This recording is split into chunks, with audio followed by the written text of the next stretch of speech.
A Luzia tinha passado a maioria das coisas que ele passou, ele só meio que aprofundou, né?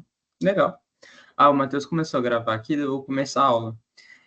Daí, para a monitoria de hoje, eu pensei em tratar um pouco mais sobre a sucessão testamentária, aquelas regrinhas de elaboração do testamento, porque a parte de dividir a herança legítima com os exercícios, como eu não tenho uma lousa aqui, alguma coisa do tipo, ficaria meio estranho eu só resolver os casinhos. Os casinhos acho que a gente aprende mais na prática ali. Então eu vou mandar para vocês o arquivo, acho que até já mandei para a Sara, com vários casinhos do arquivo da Luísa, todo esquematizado a resolução de cada um deles, de forma bem didática, ali desenhando cada uma delas e explicando no final a resposta esperada. Então, eu vou compartilhar aqui o material para essa monitoria. Então, eu vou até onde der para a gente tratar sobre o testamento, porque ele vai estar aí também na próxima prova, né? Vai ser a parte teórica ali sobre aspectos gerais do testamento, da sucessão testamentária. Então, vamos começar. O que é, então, a sucessão testamentária, né? Então, quando alguém morre, a transmissão da herança do seu patrimônio, da herança, que é o conjunto de ativos e passivos, então as dívidas, os direitos e os bens da pessoa, ela tem que ser transmitida para os seus herdeiros, né? A propriedade, os direitos não podem ficar sem um titular. Então, essa sucessão pode acontecer com as normas, com as regras que advêm da lei, ou essas normas podem advir de um ato unilateral da vontade da pessoa que morreu. E para essa pessoa que morreu manifestar sua vontade, ela tem que fazer isso por meio de um testamento. Então, a sucessão testamentária vai regular ali o ato solene e formal que a pessoa que morreu tem que ter feito quando estava viva para regular como vai se dar a transmissão da sua herança para os seus herdeiros, para aqueles que ela deseja que sejam seus herdeiros. Então, a doutrina fala que a sucessão testamentária é um ato personalíssimo. Ato personalíssimo é aquele que só aquela pessoa pode fazer. Eu não posso fazer uma sucessão, um testamento, que é o documento formal, por meio de procuração, na qual eu concedo poderes para outra pessoa fazer um testamento em meu nome. É ato personalíssimo. Só aquela pessoa que futuramente vai ser o autor da herança pode fazer um testamento. É um ato unilateral, ou seja, eu não dependo da vontade da outra parte. Basta a manifestação da minha vontade. Ele é gratuito, mas esse gratuito aí tem a ver que não há uma contraprestação das partes que participam daquele testamento. Bem, geralmente, a elaboração de um testamento é onerosa. Ele é solene, então eu não posso simplesmente pegar uma folha de papel, escrever minhas vontades e aquilo é válido como um testamento. Algo solene é que envolve um conjunto de atitudes que devem ser tomadas de acordo com a lei para que aquele ato jurídico tenha validade e eficácia. Ele é revogável, então, uma vez que eu faço ele, eu posso no futuro mudar de ideia antes da minha morte, obviamente, e revogar aquela parte, aquela disposição que eu fiz no testamento original. Então, eu posso, sei lá, falar A e B, e daqui a um tempo eu quero revogar a parte que eu falo de A e ficar só com a parte de B.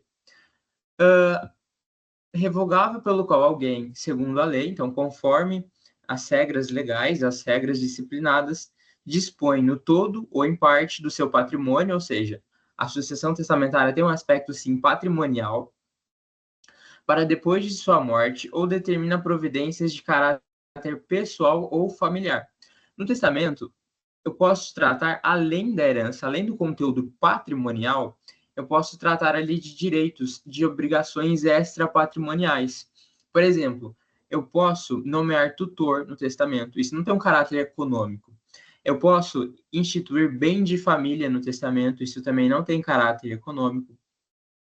Eu posso reconhecer a filiação. Eu posso falar que alguém reconhecer que eu sou pai de alguém ou mãe de alguém no testamento. Então, eu estou reconhecendo a filiação daquela pessoa. Veja, nenhum desses atos jurídicos tem característica econômica. São atos que estão fora do caráter patrimonial, por isso extra-patrimonial, que eu também posso regular ali em testamento. E mais, a gente também pode regular, por exemplo, algumas vontades. Eu quero ser enterrado de tal modo, ou eu quero que seja cremado. É ali, em regra, o ato de disposição de última vontade. São as últimas vontades da pessoa que morreu, ela manifesta isso em testamento. O grande objeto do testamento são os bens que o autor da herança vai deixar, mas também não se limita a esse grande objeto. A gente pode ter essas outras nuances, essas outras características de caráter extra patrimonial. Então, nomear um filho, falar como que eu quero ser enterrado, enfim, são aí possibilidades de que eu posso tratar no meu testamento. Agora, um ponto muito importante, naquilo que o testamento for omisso, ou seja, se eu não regular determinada sucessão de um patrimônio, ou se eu regulo até demais, se eu infrinjo uma disposição legal no testamento, ou seja, a ilustrar, eu não respeito a reserva legítima, tendo herdeiros necessários. Então, eu infringi uma norma de ordem pública, qual seja o respeito à reserva legítima. A omissão no testamento ou a infringência de uma norma de ordem pública no testamento gera o mesmo efeito, qual seja, essas falhas no testamento serão reguladas pela lei. Então, a gente se socorre nas normas da sucessão legítima para regular essas falhas do testamento, seja por omissão, ou seja, eu não regulei determinada distribuição de um bem, seja por ter extrapolado os limites do próprio testamento, por exemplo, infringir ali, não respeitar a reserva legítima. Nessas duas hipóteses, eu vou me socorrer das normas da sucessão legítima para tratar do testamento. Eu acho que eu não estou compartilhando a minha tela, e agora que eu percebi isso. Eu estou falando aqui. Vou compartilhar minha tela. Agora que eu me toquei. Foi. Então, aí, na omissão do testamento, ou se ele infringir, se ele extrapolar os limites legais no seu conteúdo, eu me socorro da sucessão legítima para regular no que ele falha.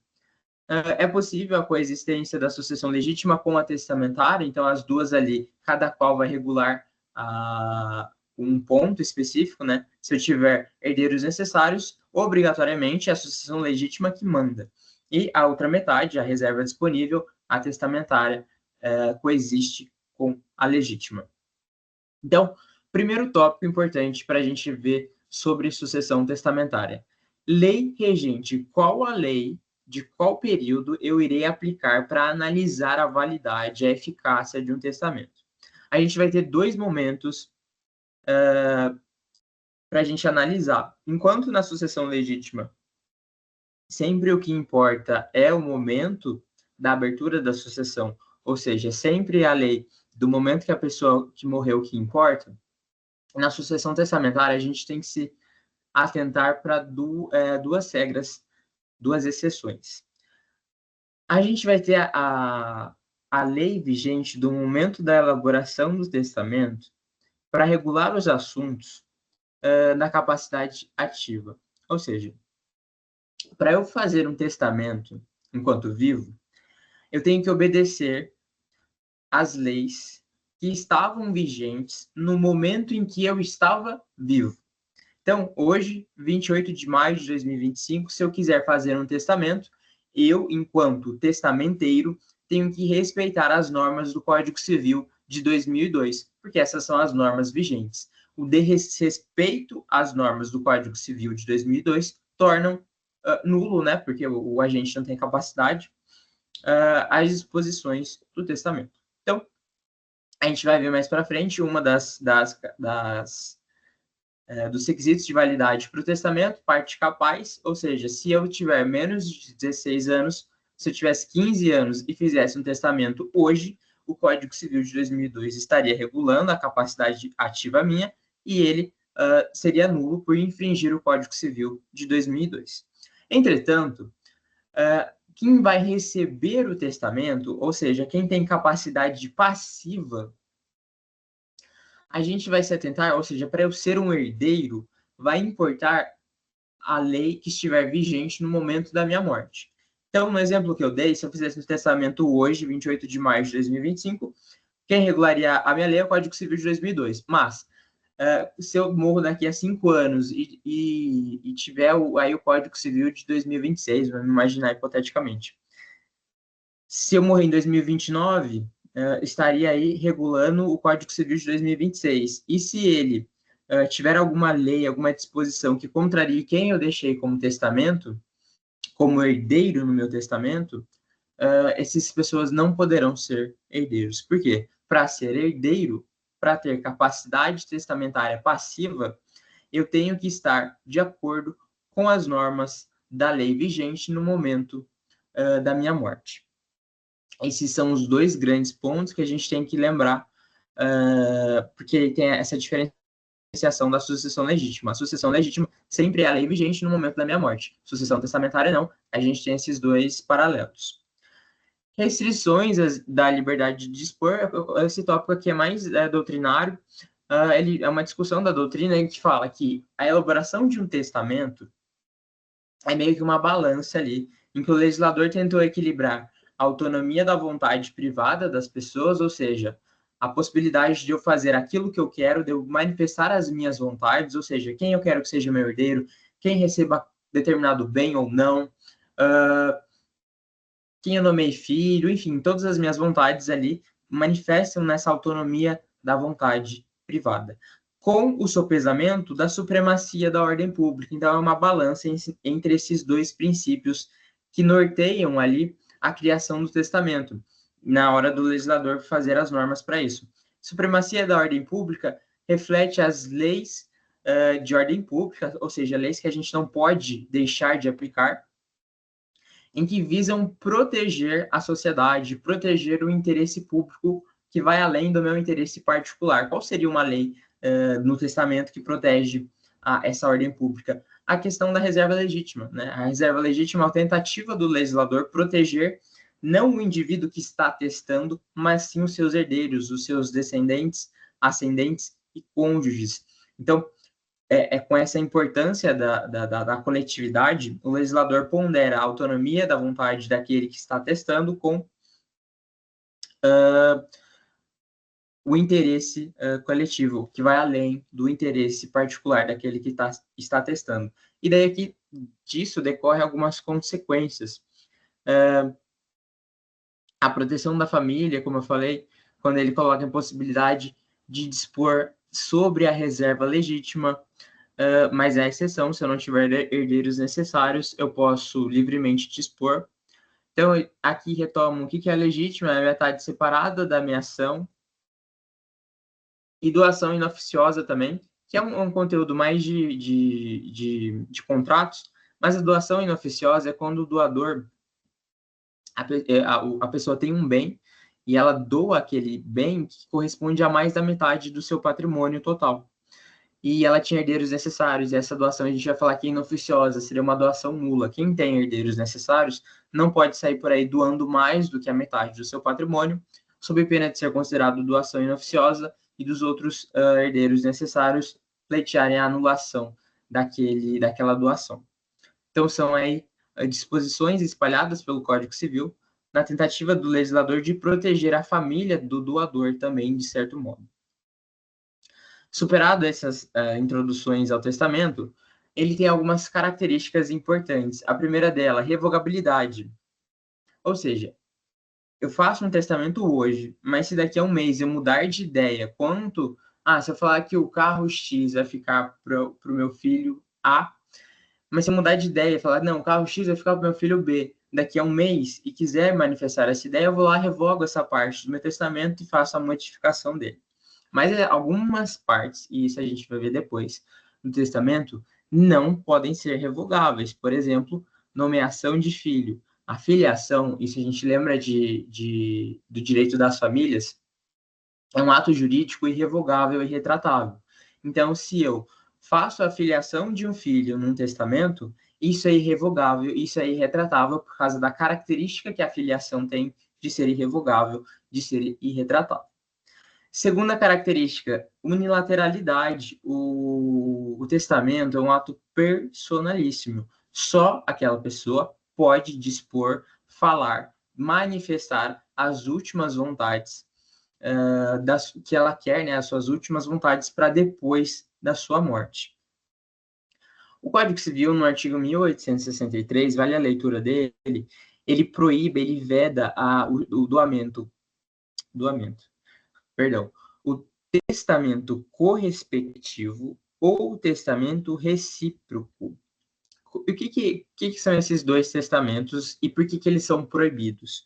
O correspectivo é a mesma coisa de eu ser, vamos imaginar, eu sou casado com a Maria, e daí a gente vai até o cartório, faz um testamento, e daí no meu testamento eu falo, a casa X vai ser da Maria, e a Maria fala, a casa Y vai ser minha. Veja, ela beneficia, no testamento dela, ela me beneficia, e no meu testamento, eu beneficio ela. Por isso, o correspectivo. É como se fosse um negócio jurídico, né? Eu prometo um bem, você me promete outro, ambos nos ajudamos nesse testamento. Isso é proibido. E o recíproco, que parte dessa mesma ideia também, essas pessoas se beneficiam, só que em medidas diferentes. Então, enquanto eu prometo uma casa para Maria, ela me promete aí uma moto. Então, tem um desequilíbrio econômico, mas nós estamos nos beneficiando do testamento. Terceiro ponto, ele é gratuito. Ele é gratuito porque ele não é cobrado, a parte, os herdeiros, a quem vão receber a minha herança, eu não posso cobrar uma contraprestação. Então, eu não posso falar assim, fulano de tal, paga 10 mil para mim e seja meu herdeiro. Não, porque o testamento é algo gratuito, ele não pode ser cobrado, não pode ter uma contraprestação. Então, eu não posso falar, João, seja meu herdeiro, mas para isso me pague 10 mil reais. Não posso, por quê? Porque o testamento é um ato gratuito. Entretanto, a elaboração de um testamento é oneroso e pode ter custas. A maioria delas tem custas. O testamento no cartório, você vai lá e você vai pagar para ele ser feito, né? O testamento público, você vai até o cartório, o tabelião vai fazer o testamento por escritura pública, mas ele vai cobrar. O ato em si não é gratuito, mas ele é gratuito o negócio jurídico, porque não há uma contraprestação da outra parte. O herdeiro não tem que pagar ao testador nada para ser herdeiro. Quarto, característica, solenidade. Então, todas as formas de testamento têm um rito, têm uma forma, têm um procedimento de elaboração previsto em lei para que ele seja válido e eficaz. Ele só produz efeitos causa-mortes, ou seja, as disposições contidas em um testamento só passarão a vigorar com a morte do autor da herança, por isso, efeitos causa-mortes. Quando ocorrer a morte do testamenteiro, do autor da herança, aquelas disposições vão começar a produzir efeitos. Superadas essas características do testamento, então a gente agora vai analisar aí de forma, é como se a gente desse um zoom no testamento e fosse analisar as grandes partes, não só partes, os grandes elementos que compõem o testamento. A gente vai lembrar que o testamento ele é um negócio jurídico. Então, a gente vai nos remeter até a parte geral do Código Civil. A parte geral do Código Civil regula, de forma genérica, os elementos necessários para a configuração de um negócio jurídico. A gente vai lembrar que são três. Então, o primeiro deles, os elementos de validade e de eficácia. Os de validade, que é o que nos importa aqui, para ter um negócio jurídico, a gente tem que ter partes capazes, objeto lícito possível determinado, forma prescrita ou não defesa em lei. O testamento é um negócio jurídico, então ele tem que cumprir esses elementos gerais dos negócios jurídicos previsto lá na parte geral do Código Civil. Então aqui também vai ser aplicado os elementos de validade que a gente já conhece, partes capazes, objeto lícito, possível, determinado ou determinável, forma prescrita ou não, defesa ou não proibida em lei. Vamos partir do começo, então, do primeiro deles, a capacidade das partes. Qual que é a capacidade ativa? O que é capacidade ativa? Para eu fazer um testamento, eu tenho que ter plena capacidade. Eu tenho que ter a capacidade de fato ou de exercício. O que é a capacidade de fato ou de exercício? Ter mais de 18 anos. Quem tem mais de 18 anos pode livremente testar. Mas o Código Civil ele faz algumas restrições. Os relativamente incapazes, eles não podem testar. Então, aqueles que, por causa transitória ou permanente, não puderem exprimir suas vontades, os ébrios habituais, viciados em tóxicos, e daí é exemplo, né? Pessoas com Alzheimer, enfim, elas não podem testar. Mas, a gente vai lembrar que na incapacidade relativa, o Código Civil também considera pródigo. Pródigo é aquela pessoa que gasta desenfreadamente. Embora os pródigos sejam relativamente incapazes, se alguém for pródigo, ela pode testar. Então, essa é a primeira exceção. Segunda exceção, os menores púberes. O que são os menores púberes? São os maiores de 16 anos, mas menores de 18 anos. Então, eles estão entre 16 anos e 18 anos. Essas pessoas, embora relativamente incapazes, elas podem testar. Então, quem não pode testar em regra? Os absolutamente incapazes, os menores de 16 anos, e os relativamente incapazes, em geral, por causa transitória ou permanente, não podem exprimir sua vontade. Mas, a incapacidade relativa do pródigo ou do menor púbere, aquele que tem entre 16 e 18 anos, eles podem sim testar como os absolutamente capazes. Lembrando da regrinha, aplico a lei vigente no momento da elaboração do testamento para eu aferir a capacidade ativa do testador. Tá. E agora, capacidade passiva. Quem pode ser herdeiro? A gente vai lembrar dos requisitos da sucessão legítima, né? Então, é sobreviver à morte do morto, ser da espécie humana e que ela decorra do testamento essa nomeação como herdeiro. Mas, para ser herdeiro, em regras gerais, eu tenho que cumprir esses requisitos. Mas, há algumas exceções. Algumas pessoas que não podem ser herdeiras, elas não podem receber de ninguém. Então, quem não podem ser herdeiros? Quem ainda não foi concebido no momento da morte do autor da herança. Então, se essa pessoa sequer estava concebida, o que é a concepção? Fecundação do óvulo ao espermatozoide.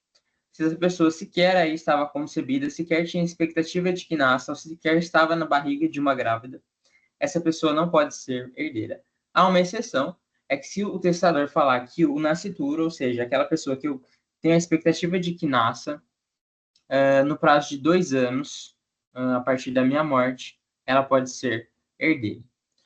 Segundo, pessoas jurídicas de direito público externo. Então, uma restrição, pessoas jurídicas aí que não são do Brasil não podem receber testamento.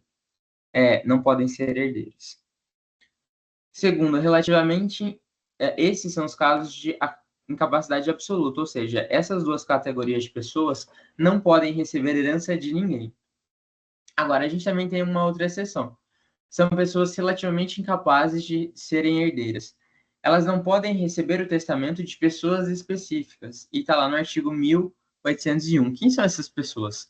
Não podem ser nomeados herdeiros nem legatários a pessoa que, a pedido de alguém, escreveu o testamento. Ou seja, se eu falei pro tabelião do cartório escrever meu testamento, então esse tabelião não pode ser meu herdeiro. Nem o cônjuge ou companheiro ou os ascendentes e irmãos da pessoa que eu pedi para fazer o testamento. As testemunhas do testamento não podem ser herdeiras. O concubino, então, a concubina é aquele que se relaciona com alguém que é casado, né, que é o concubinato impuro, que seria o adúltero, né, o amante ou a amante. O tabelião, seja civil ou militar, ou comandante ou escrivão, perante quem se fizer, assim como que fizer ou aprovar o testamento. Então, se for lá no cartório, o tabelião que fizer meu testamento não pode ser nomeado meu herdeiro. Tá, agora, segundo tópico, objeto lícito. Para receber testamento, eu não posso ser desrespeitado o autor da herança. E quais são as duas formas de desrespeitar o autor da herança e não receber o testamento? A deserdação ou a indignidade. A deserdação, então, vai ser a medida que o testador vai fazer para afastar a herança de alguém, de um herdeiro necessário. E daí, isso a gente já tratou em sucessão legítima, recomendo aqui a leitura depois. Geralmente são causas aí em que há o desrespeito do herdeiro necessário ao autor da herança. Então, ele manifesta essa vontade de deserdá-lo, de retirar o direito daquele herdeiro receber a herança. Ele deve manifestar isso em testamento. E depois, com a morte do autor da herança, os outros herdeiros devem confirmar a vontade de deserdação por meio de uma sentença judicial, ou seja, um processo judicial. Não vou me aprofundar nessas minúcias, porque a gente já estudou isso lá em sucessão legítima. Deixo aqui os artigos e o material para vocês darem uma lida depois. Último tópico, forma de testamento. Então, quais são as medidas que devem ser cumpridas para eu elaborar um testamento? A lei proíbe o testamento comum, conjuntivo ou de mão comum, que é quando duas ou mais pessoas fazem um único testamento.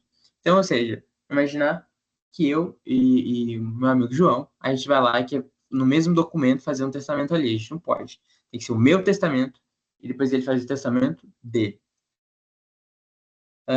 Também é vedado o testamento simultâneo. Dois testadores do mesmo título beneficiam terceira pessoa. Testamento recíproco e o correspectivo, que é o que a gente já falou, duas pessoas se beneficiam reciprocamente. E o correspectivo, quando duas pessoas se beneficiam em proporções equivalentes, é proibido. E agora a gente vai, aqui no final, tratar de duas modalidades, as mais comuns do testamento. Eu vou passar no testamento ordinário, que seriam os modos comuns, em tempos comuns, de elaborar um testamento. Eu vou tratar do testamento público e do particular, que são os mais comuns, porque por uma questão de tempo. E depois aí recomendo a leitura do testamento cerrado e das modalidades extraordinárias de elaboração do testamento. Tá. Primeira modalidade de elaboração de forma prevista em lei para que eu elabore um testamento. A primeira delas é o testamento público. O que é o testamento público? Testamento público é aquele que eu faço em cartório. Sempre quando a gente fala a título público, já pensa na hora o cartório, o tabelião. O tabelião é escritura pública, documento público, geralmente são documentos elaborados pelo cartório na figura do tabelião. A gente fala público porque o tabelião ele é dotado de fé pública, é um documento mais forte. O tabelião, enquanto representante do Estado, ao elaborar um documento público, aquele documento público ele é muito mais forte. É como se ele tivesse quase que uma presunção quase absoluta de que ele é 100% verdadeiro. Então, é muito forte quando o documento é feito num cartório, porque é como se o próprio Estado estivesse fiscalizando aquele ato, e por isso ele é quase absolutamente verídico, né? É quase uma presunção absoluta de que aquele documento ali está em termos, está correto, não tem fraude. Claro que não é 100% absoluto, eu posso eventualmente, excepcionalmente, pleitear a nulidade daquele documento, mas isso é exceção. Tá, então, testamento público é o mais seguro, e eu vou lá, eu me dirijo até o cartório, perante o tabelião, e o tabelião vai elaborar o testamento. Então, eu vou lá até o tabelião, pago para ele, né? Pago, e vou falando para o tabelião, e ele vai ali colocando a termo, né, no documento, com as minhas vontades. Então, como que eu quero que fique a minha herança, se eu quero nomear um filho, instituir um bem de família, ele vai ali dispondo todas as minhas últimas vontades no testamento público, e esse testamento, por ser feito por cartório, tem aí a fé pública de veracidade. Então, quais são os requisitos essenciais do testamento público? Primeiro, quem vai fazer ele, quem vai escrevê-lo é o tabelião ou seu substituto legal, e vai ser feito no tabelionato de notas, de acordo com as declarações do testador. Então, de acordo com aquilo que ele falar para o tabelião. Portanto, o testador declara, fala ao tabelião as suas vontades, devendo o tabelião ali elaborar o documento. Por isso que esse é o testamento que quem é surdo, mas não mudo, né? Se a pessoa consegue falar, ela vai usar dessa modalidade, ou se a pessoa é analfabeta. Então, se alguém é analfabeto, não sabe escrever, eu posso fazer o testamento público, porque daí eu vou só falar para o tabelião, e ele vai ali fazer o documento com as minhas últimas vontades. Lavrado o instrumento, ele vai ser lido em voz alta pelo tabelião ao testador e a duas testemunhas a um só tempo, ou pelo testador, se o quiser, na presença destas e do oficial. Então, o tabelião vai fazer o documento e o documento vai ser lido pelo tabelião para o testador, duas testemunhas, ou o próprio testador vai ler o documento na presença do tabelião e de duas testemunhas. O instrumento, em seguida à leitura, será assinado pelo testador, pelas testemunhas e pelo tabelião.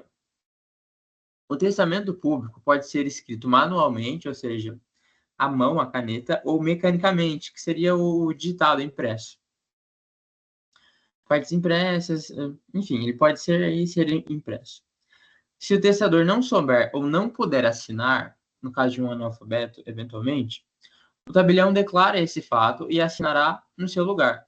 E arrogue a seu pedido, uma das testemunhas instrumentárias também deve assinar por ele. Então, se a pessoa não pode assinar, sei lá, às vezes ela perdeu um braço, os dois braços e não consegue assinar, o tabelião irá assinar em seu lugar e uma testemunha também, para suprir aí a deficiência do testador. Ele pode ser feito por surdo que saiba ler, mas se não souber ler, será designado quem leia em seu lugar na presença das testemunhas. E ele também pode ser feito pelo cego, e essa é a única forma que é permitido para o cego testar. Ele vai ser lido, aí para a pessoa cega, ele deve ser lido em voz alta 2 vezes pelo tabelião, que descreverá tais circunstâncias, ou seja, a cegueira, no testamento. Como é imprescindível a fala, o testamento público não pode ser feito por quem é mudo. Então, só pode ser feito ou por quem é surdo, cego, ou, enfim, quem não tem alguma deficiência, né? Mas a pessoa que é afetada pela mudez, ela não pode fazer o testamento mudo porque ela não tem como usar-se da fala para manifestar sua vontade. Mas ela vai poder fazer o testamento por outras modalidades. O cerrado, importante dar uma lida, mas eu vou passar por ele, porque o particular é mais importante, já está acabando a monitoria também, para não ficar muito maçante. Último tópico, gente, vamos lá. Testamento particular ou hológrafo é aquele escrito pelo próprio testador. Então, a própria pessoa, por exemplo, eu quero fazer um testamento, eu vou lá e faço meu testamento particular. Eu mesmo escrevo, pode ser manuscrito, pegar uma caneta e papel escrevendo, ou digitado. Mas não basta isso, a gente vai ver quais são os requisitos. Então, o testamento particular, ele pode ser escrito de próprio punho ou mediante processo mecânico, digitado no Word, por exemplo. Se ele for escrito de próprio punho, à mão, são requisitos essenciais à sua validade que ele seja lido e assinado por quem o escreveu, ou seja, o testador, e na presença de pelo menos 3 testemunhas que devem subscrever. Então, eu preciso de 3 testemunhas que assinem aquele documento junto com o testador. Se ele for elaborado por processo mecânico, ou seja, digitado e imprimido, ele não pode conter rasuras ou espaços em branco, ou seja, não pode conter rasura, não pode ter ali riscos, pode ter palavras erradas. Ele deve ser assinado pelo testador, depois de ter lido na presença de pelo menos 3 testemunhas que o subscreverão. Então, a diferença é que o impresso não pode ter erro, né, rasuras no documento, e ele vai ter que ser lido entre o testador e as testemunhas, mas continuam sendo 3 testemunhas que devem assinar ali o testamento. Tem um informativo da STJ que fala que o testamento particular redigido de próprio punho, mas que não foi assinado pelo testador, ele será inválido, ou seja, a solenidade é inegável. Se o testador não assinar o documento, o testamento particular, considera o STJ, considera a jurisdição brasileira inválido aquele testamento. Uma vez, então, que o testador morre, o testamento vai ser levado para o juiz. Então, eu vou abrir a sucessão do morto e levo o testamento para o juiz, para que o juiz ali faça o exame de validade daquele documento. O juiz vai convocar as 3 testemunhas que assinaram ao testamento para que confirme o ato e o testamento, o teor daquelas disposições.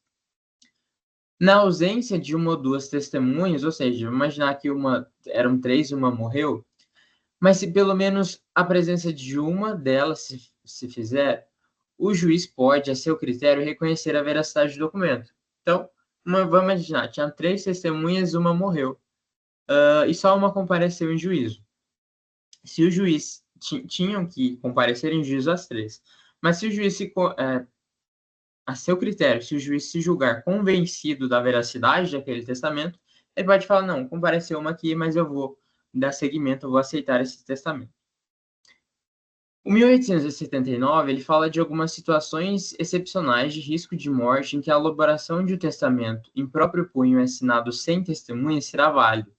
Por exemplo, se eu tiver um incêndio e se eu fizer um testamento de próprio punho e assiná-lo, vai ser válido.